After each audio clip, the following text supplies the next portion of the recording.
আত্মহত্যা কৰা বুলি এখন চিঠি লিখি থৈ গৈছিলে। এই ঘটনাৰ পিছত অসম পুলিচে 7জনীয়া সদস্যৰে এটা SIT গঠন কৰিছিলে। এই ঘটনাৰ লগত জড়িত সমস্ত এৰিয়া ভিডিঅ'গ্ৰাফ আৰু FSLও কৰা হৈছিলে। মেজিষ্ট্ৰেটে ইনকুৱেষ্ট কৰিছিলে আৰু এতিয়ালৈকে 3গৰাকী ব্যক্তিক এই ঘটনাৰ সৈতে জড়িত হোৱা বাবে গ্ৰেপ্তাৰ কৰা হৈছিলে। আজি ৰাজ্য চৰকাৰৰ কেবিনেটে বিষয়টোৰ গুৰুত্ব আৰু বিষয়টোৱে এগৰাকী খুব উদীয়মান অভিযন্তাৰ প্ৰাণ হেৰুৱাবলগীয়া হোৱা পৰিৱেশ সৃষ্টি হোৱাৰ বাবে ইয়াৰ গুৰুত্ব অনুভৱ কৰি কেবিনেটে এই বিষয়টো CBIক হস্তান্তৰ কৰিবৰ বাবে সিদ্ধান্ত লৈছে। CBIৰ ডাইৰেক্টৰৰ লগত আমাৰ মুখ্য সচিবৰ কথা হৈছে। তেখেতসকলে কেছটো ল'ম বুলিও অনানুষ্ঠানিকভাৱে কৈছে, কিন্তু কেবিনেটে দিয়াৰ পৰা CBIয়ে লোৱালৈকে ইয়াৰ ভিতৰত প্ৰায় 20-25 দিনৰ এটা প্ৰক্ৰিয়া থাকে। গৃহ মন্ত্ৰালয়ৰ অনুমোদনো লাগে। আমি ৰাজ্য চৰকাৰে চেষ্টা কৰিম যাতে খৰতকীয়াকৈ CBIলৈকে যায়, কিন্তু তথাপিতো প্ৰক্ৰিয়াটোত কিছু সময় লাগিব। আমাৰ কেইদিনমান আগতে আমি এটা স্কিম কৰিছিলোঁ যে ৰিচাৰ্চ স্কলাৰসকলক আমি 25,000 টকা দিম, যিসকলে 2025 চনত ৰিচাৰ্চ স্কলাৰ হিচাপে নাম অন্তৰ্ভুক্ত বা পঢ়া আৰম্ভ কৰিছিলে। বহু কেইগৰাকী ৰিচাৰ্চ স্কলাৰে মোক আহি লগ কৰিছিল যে আমি 2-3 বছৰ আগৰ পৰাই ৰিচাৰ্চ কৰি আছোঁ, সুবিধাটো আমাকো দিব লাগে। সেইবাবে মুখ্যমন্ত্ৰী জীৱন অনুপ্ৰেৰণা স্কিমটো আমি 2021 চনৰ পিছত ৰিচাৰ্চ আৰম্ভ কৰা সকলো ৰিচাৰ্চ স্কলাৰৰ কাৰণে এক্সটেণ্ড কৰিছোঁ।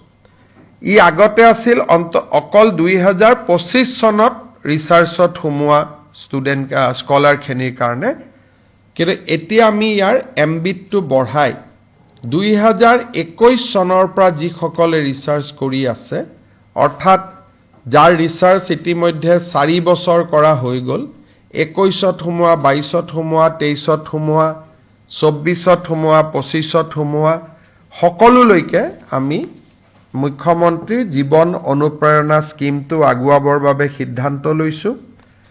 আপোনালোকে জানে যে ৰিচাৰ্চ স্কলাৰে 25,000 টকা এককালীন সাহায্য পাব আৰু যদি দিব্যাংগজন হয় তেওঁলোকে 40,000 টকা লাভ কৰিব। আজি ৰাজ্য চৰকাৰৰ কেবিনেটে 49.5880 কোটি টকাৰে ৰাফলি 50 crores বুলি আমি ক'ব পাৰোঁ টকা ব্যয়েৰে বদৰপুৰ টাউনত এটা ৱাটাৰ ছাপ্লাই স্কিম নিৰ্মাণত অনুমোদন জনাইছে। এই ৱাটাৰ ছাপ্লাই স্কিমটো যোনে নিৰ্মাণ কৰিব 7 বছৰৰ কাৰণে তেওঁলোকে মেইনটেইনো কৰিব লাগিব।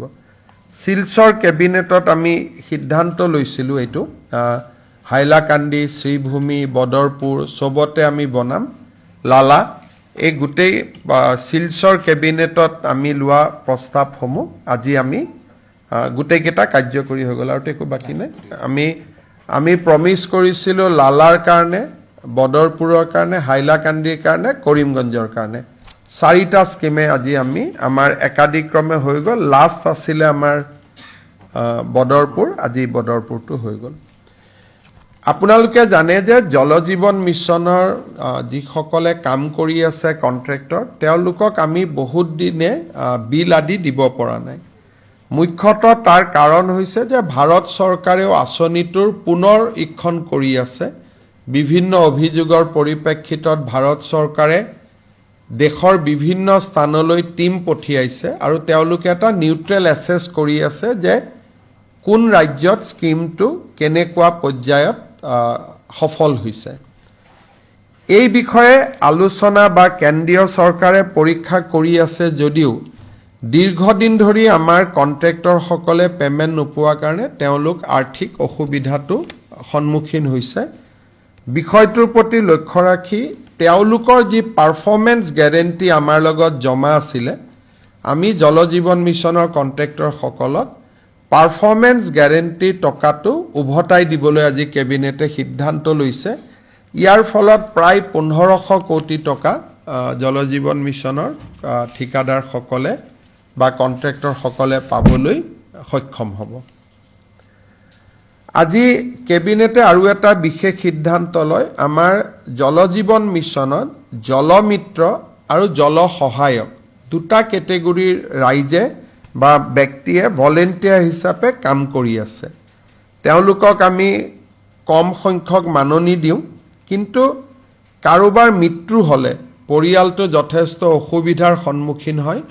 কেবিনেটে আজি এটা সিদ্ধান্ত লৈছে যে জলমিত্ৰ, সজল মিত্ৰ বা জল সহায়ক তেওঁলোকৰ যদি আকস্মিক মৃত্যু হয়, পৰিয়াললৈকে ৰাজ্য চৰকাৰে এককালীন 5 লাখ টকাৰ সাহায্য আগবঢ়াব। আমাৰ মহাবিদ্যালয়ৰ অধ্যাপকসমূহক কিছুদিন আগতে আমি কেৰিয়াৰ এডভান্সমেণ্ট স্কিম বা কেছ প্ৰমোশ্যন দিছিলোঁ, কিন্তু যিটো দিনৰ পৰা প্ৰমোশ্যন পাইছিলে সেই দিনটোৰ পৰাই প্ৰমোশ্যনটো কাৰ্যকৰী হৈছিলে। কেবিনেটে আজি সিদ্ধান্ত লৈছে যে for the purpose of counting seniority তেওঁলোকে যি দিনৰ পৰাই যোগ্য হৈছিলে সেই দিনাখনৰ পৰাই তেওঁলোকৰ প্ৰমোশ্যনটো আমি কাউণ্ট কৰিম। ইয়াৰ ফলত এছিষ্টেণ্ট প্ৰফেচাৰজন এছ'চিয়েট হোৱা, এছ'চিয়েটজন প্ৰফেচাৰ হোৱা, এই প্ৰক্ৰিয়াটোত কলেজ অধ্যাপকসকলক সহায় কৰিব, কিন্তু বিত্তীয় সুবিধা তেওঁলোকে নাপাব। খালি তেওঁলোকৰ প্ৰমোশ্যনটো আমি তেওঁলোক যি দিনাখনৰ পৰাই যোগ্য হৈছিলে সেই দিনাখনৰ পৰাই আমি প্ৰমোশ্যনটো কাউণ্ট কৰিম।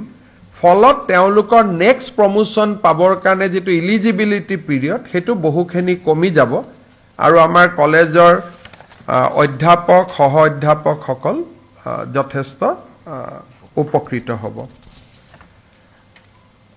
আজি আমাৰ মিছন বসুন্ধৰাটো আমি বহুকেইখন মাটিৰ আবেদন নিষ্পত্তি কৰোঁ। ধেমাজি টাউনৰ 1742খন, দৰং, লখিমপুৰ, বিশ্বনাথ, কামৰূপ, গোৱালপাৰা, বৰপেটা, নগাঁৱৰ 299খন, যোৰহাট, গোৱালপাৰা, ডিব্ৰুগড়, মাজুলী, লখিমপুৰ, বজালী, শ্ৰীভূমি 190খন আৰু আমাৰ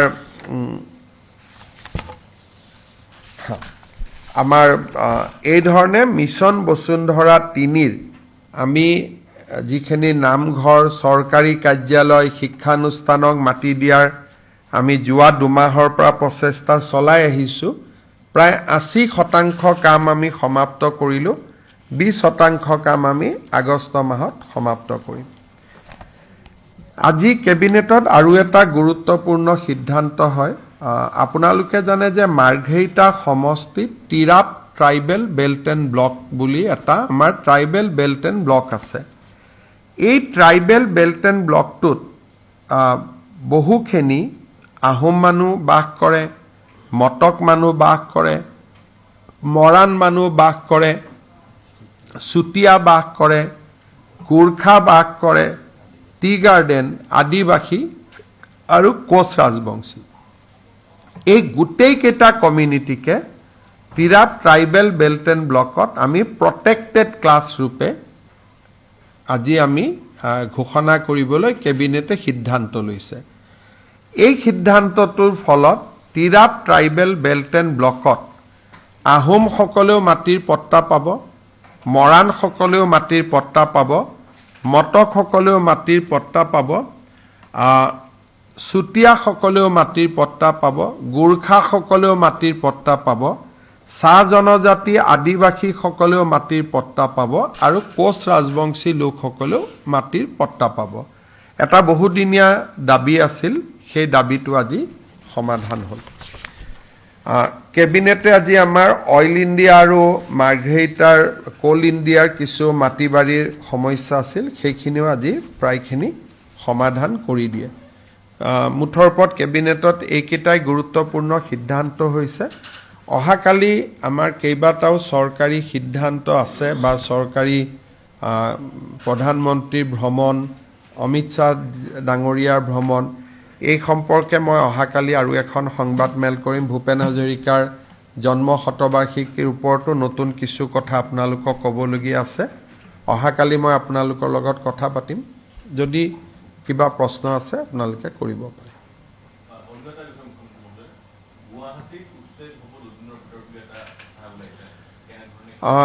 গুৱাহাটী ট্ৰাইবেল বেল্ট গুৱাহাটীৰ ফৰেষ্টত যিখিনি নন ইণ্ডিজেনাছ মানুহ আছে তেওঁলোকক আমি এটা সাৰ্ভে কৰি দিছো মই ওয়াৰ্ডটো আকৌ ৰিপিট কৰিছো নন ইণ্ডিজেনাছ অৰ্থাৎ থলুৱা মানুহৰ ক্ষেত্ৰত আমি সাৰ্ভে কৰা নাই খিলঞ্জীয়া মানুহৰ ক্ষেত্ৰত আমি সাৰ্ভে কৰা নাই কিন্তু যিসকলে মহানগৰীৰ ডেমোগ্ৰাফিটো ডিস্টাৰ্ব কৰিবৰ কাৰণে বিভিন্ন জায়গাত আহি বাস কৰিছে তেওঁলোকৰ আমি মাত্ৰ সাৰ্ভে এটা কৰিছো যে কিমান এনেকুৱানো মানুহ সোমাইছে কিন্তু ইয়াতে খিলঞ্জীয়া মানুহখিনিৰ ক্ষেত্ৰত একো আমি কৰা নাই কাৰণ তেওঁলোকক বসুন্ধৰা 3ত আমি মাটিৰ পট্টা দিবৰ কাৰণে ব্যৱস্থা কৰিছো আৰু এইটো অনলি ফৰ ফৰেষ্ট ৰেভিনিউ ল্যান্ডৰ ক্ষেত্ৰতো কোনো সাৰ্ভে হোৱা নাই আৰু মই ভাবো যে আমাৰ যিখিনি অসমীয়া মানুহ বা জনজাতীয় মানুহ আছে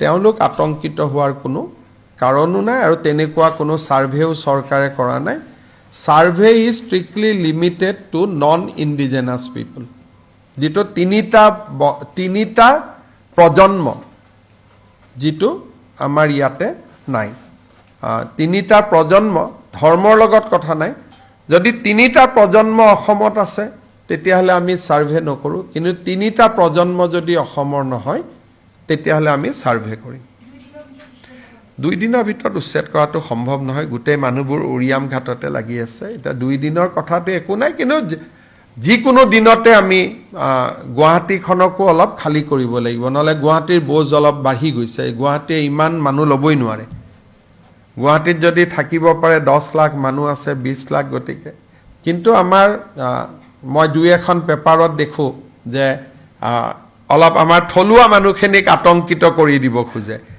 এই চৰকাৰে থলুৱা মানুহৰ মাটি উচ্ছেদ কৰাৰ কোনো চিন্তাও কৰা নাই গতিকে কথাটো মই আজি আকৌ এবাৰ ৰিপিট কৰি দিছো মই দেখি আছো যে দুই এখন পেপাৰে হেডলাইনটো কৰি খিলঞ্জীয়া থলুৱা মানুহৰ কথা কয় আৰু তেওঁলোকে এটা পেনিক সৃষ্টি কৰি কাবাক বচাব চেষ্টা কৰে কিন্তু মই ভাবো যে ৰাইজে আমাক বিশ্বাস কৰে গতিকে কোনো পেনিক নহয় Mr. Chief Minister, on a national context, today is a very important topic of Malega blast has come.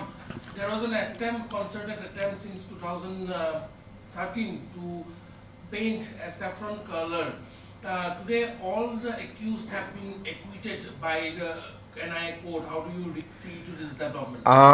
आप देखिए कल भारत की माननीय गृह मंत्री जी ने भी सदन में बताया था कि Hindu by philosophy Hindu cannot be terrorist because हमारे संस्कृति और हमारे सभ्यता में कभी भी और या कोई भी हमारा धर्म ग्रंथ कभी भी टेररिज्म को एनकरेज नहीं करते हैं लेकिन कांग्रेस का समय में एक पार्टिकुलर कम्युनिटी को एपीस करने के लिए एक टर्म और एक शब्दावली बनाया गया था कि Hindu terror Hindu and terror are two diametrically opposite concept Hindu कभी टेरर को विश्वास करते ही नहीं और हिंदू कभी टेररिस्ट हो ही नहीं सकता है मेरे लिए ये हमारे लिए अपार संतुष्टि का बात है कि माननीय गृह मंत्री जी जो संसद में जो बात बताए थे आज मुंबई का एक अदालत ने भी ये हिंदू टेरर का जो कॉन्सेप्ट था इनको डिमोलिश किया और हिंदू टेरर का नाम में जो भी एक्यूज बनाया गया था सारे एक्यूज को दे एक्विटेड और सारे एक्यूज को रिहा कर दिया गया सो ये जो हमारे एक लॉन्ग स्टैंडिंग एक ऑब्जेक्शन था कि हिंदू टेरर ये सब should not have been used और ये एक कम्युनिटी को अपीस करने के लिए ही कांग्रेस ने किया था. आज ये और एक बार एंडोज हुआ कि हिंदू टेरर बोल के कोई कॉन्सेप्ट पहले भी नहीं था, आगे भी नहीं होगा. सर উৰিয়া ঘাটত দেখা গৈছে তাত নিয়া লেটাৰ দাবী কৰিছে আৰু আপোনাকো যোৱাৰ কথা তেওঁলোকে চাওক, মই এটাই কথা আপোনালোকক ক'ব খোজো, 1,29,000 বিঘা আমি মাটি মুক্ত কৰিছিলোঁ. উৰিয়াম ঘাটৰ সফল এভিকশ্যনৰ পিছত নাও ইট হেজ বিকাম 1,39,000 বিঘা, অৰ্থাৎ 10,000 বিঘা মাটি আমি আকৌ উৰিয়াম ঘাটত মুক্ত কৰিব পাৰিলোঁ. I'd like to thank Chief Minister of Nagaland, Sri Nephew Rio also for helping us, cooperating with us in the eviction drive. In fact, Nagaland Police, CRPF, which is in charge of DAB area to maintain the neutrality, everybody has helped us in this eviction drive. মিয়ালেণ্ডটো হ'ব পাৰে, মিয়ালেণ্ডৰ হোৱাটো কোনো আপত্তি নাই, কিন্তু মিয়ালেণ্ডটো আমি বাংলাদেশত পাতি দিম, আমি হেল্পো কৰি দিম. Mr. Chief Minister, there have been বাংলাদেশত বহুত মাটি আছে, আৰু যদি বাংলাদেশত কষ্ট হয় আফগানিস্তানত বনাই দিম. Mr. Chief, আপুনি সামাজিক মাধ্যম যেতিয়া জনাইছে গোৰখপুৰ গৈছে পুনৰ পাকিস্তানত বিৰোধ কৰা দেখা গৈছে. চক অসমবাসীৰ কাৰণে এইটো একেবাৰে লাজৰ কথা, আৰু আমি সকলোৱে খুব লজ্জিত অনুভৱ কৰিছোঁ যে যি ধৰণে সংসদত ভাৰতীয় সেনাবাহিনীৰ ওপৰত আমাৰ অসমৰ সাংসদ এজনে যি ধৰণে কমেণ্ট কৰিলে, তেওঁ ইমানলৈকে গ'ল যে মিছাইলটো ওচৰৰ পৰা কিয় নামাৰিলে, দূৰৰ পৰা কিয় মাৰিলে. ইমান ডাঙৰ বিজ্ঞানী যে সেনাই মিছাইলটো ওচৰৰ পৰা কিয় নামাৰিলে, দূৰৰ পৰা কিয় মাৰিলে. তো ভাৰতে যদি 3,000-4,000 কিলোমিটাৰ লক্ষ্য ভেদ কৰিব পৰা মিছাইল বনাইছে, এইটোতো সেনাবাহিনীক অভিনন্দন জনোৱা কথা আছিল. তো যিটো ভাষণ দিলে, সেই ভাষণটো শুনি এটাই ধাৰণা হ'ল যে তেওঁ ভাৰতক কেতিয়াও ভাল নাপায়, নিজৰ ল'ৰা ছোৱালীকো বিদেশী কৰিছে, পত্নীকো বিদেশী কৰিছে. আৰু মই এই কথা ক্লিয়াৰলি ক'ব পাৰোঁ যে in a very good day he will also' change his citizenship. 3টা ফেমিলি যেতিয়া নায়েই ভাৰতীয়, তেওঁতো টেম্পৰাৰীলি ভাৰতত আছে, আৰু সেইকাৰণে তেওঁ সদায় ভাৰতৰ বিৰুদ্ধে সংসদত কথা কয়. যোৰহাটৰ ৰাইজৰ, শিৱসাগৰৰ ৰাইজৰ স্বাধীনতা আন্দোলনত কিমান বৰঙণি আছিলে, দেশৰ স্বতন্ত্ৰতা সাৰ্বভৌমত্বত যোৰহাটৰ এটা অনবদ্য বৰঙণি আছে অসম আন্দোলনলৈকে. সেই স্থানৰ সংসদগৰাকী আজি পাকিস্তানত গৈ হিৰো হোৱা আমাৰ কাৰণে লাজৰ কথা. আৰু এই গোটেই ঘটনাটো অকল এইটো নহয়, কালিৰ ষ্টেটমেণ্টটোতো আপোনালোকে নজৰত পাইছে, কিন্তু যদি 2014 চনৰ পৰা তেওঁৰ সংসদত ভাষণ আৰু প্ৰশ্নবিলাক চাই, প্ৰত্যেকটোৱে পাকিস্তানৰ সহায় কৰিব পৰা প্ৰশ্ন. গতিকে তেওঁৰ খুব বেলেগ ধৰণৰ সম্পৰ্ক পাকিস্তানৰ লগত, আৰু obviously he cannot be hero in Indian television, he will be hero only in Pakistan. না কওঁতেতো তেওঁ ক'ব নোৱাৰিলে মই যোৱা নাই বুলি, এনেইতো বহুত বকবকাই থাকে. যেতিয়া অমিত শ্বাহজীয়ে ক'লে, তেওঁতো থিয় হৈ সংসদত নক'লে যে মই যোৱা নাই, আপুনি ভুল কথা কৈছে বুলি. গতিকে তেওঁ অকল আপোনালোককে বনাব পাৰে, বাকীকতো কাকো বনাব নোৱাৰে. যিমান দিনে মই বনোৱা দেখিছোঁ, আপোনালোককে তেওঁক বনোৱা দেখিছোঁ, বাকী অসমৰ মানুহক নোৱাৰে. আৰু আপোনালোকে চাব, ৰাইট BTADৰ পৰা লক্ষ্য কৰি গৈ থাকিব, মানুহক বনাব নোৱাৰে. 2-এজন আপোনালোকৰ মানুহৰ তেওঁৰ প্ৰতি চফ্ট কৰ্ণাৰ আছে, তেওঁৰ প্ৰতিও নাই, মোক বেয়া পায় কাৰণে তেওঁক উঠাব খোজে. মই ভাবোঁ যে সেইটো বহুত দিন নচলে. Mr. Chief Minister, yesterday there were several reports quoting you where you have indicated for a NIA level probe into the case which is there with Assam SIT Would you elaborate on that? You see, Assam SIT has a limited scope. As I told you, we cannot access telephonic interaction, telephonic connection beyond 2 years. Assam has a limitation of 2 years. But NIA can trace things up to 2011, 2010. So this is not a new thing. I have shared many times with you that Assam SIT has a limited capacity, but within that limited capacity our team has done a very good job. But ultimately it is related to citizenship, it is related to OIC. Finally, it is the Ministry of Home Affairs who has to take over the investigation. Has the government officially written to NIA for the Not case? now. It will be only all these things happen post 10 September because we have given SIT time till 10 September. Either 11 or 12 they will put me the report. Then I will put the report to the cabinet, but we are not extending time to SIT. I also told them that no extension. So you have to conclude your proof by 10 September. So whatever they will do, they will complete 10th. They will give me report 11, 12. Before 15 September, I will bring the report to cabinet. Then cabinet will decide whether to refer it to NIA, CBI or MHA, whatever. That I have to see the report. But we have limited accessibility. We can dig up to 2 years. We cannot dig more than 2 years for the electronic evidence. But so far as manual evidence are concerned, we have dig and our team has done very well.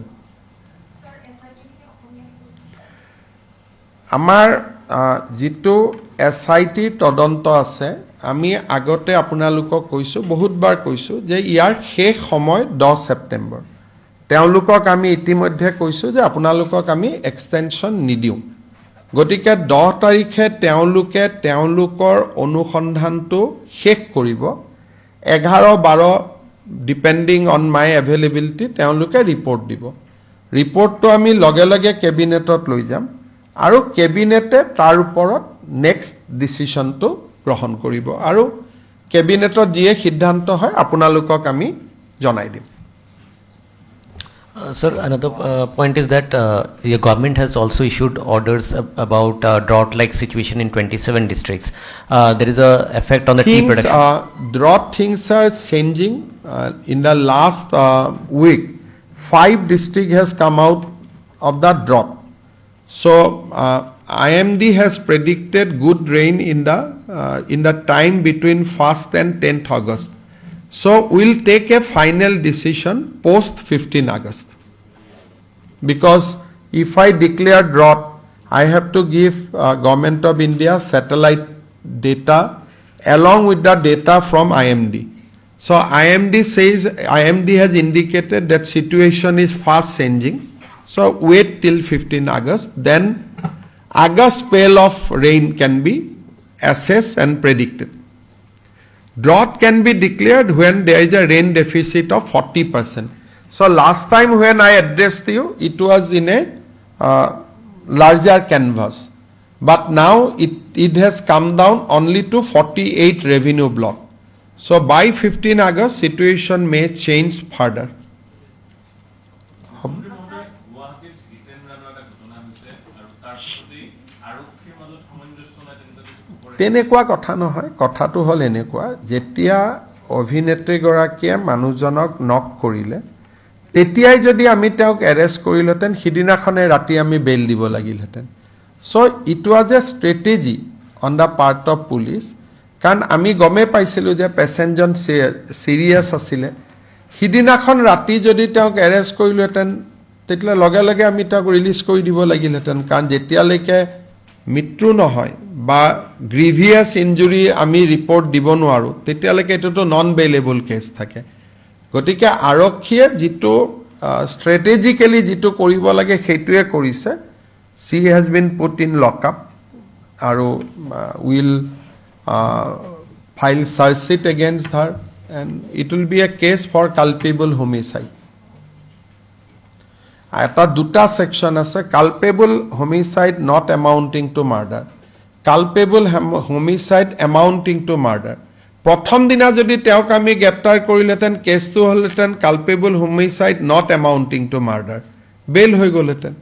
সেইকাৰণে কেতিয়াবা কেতিয়াবা পুলিচে, ৰাইজে ভাবা আৰু পুলিচে কৰাৰ মাজত অলপ ডিফাৰেন্স থাকে। উদ্দেশ্যটো একে, উদ্দেশ্যটোত কোনো গেপ নাথাকে। হ'ব, থেংক ইউ।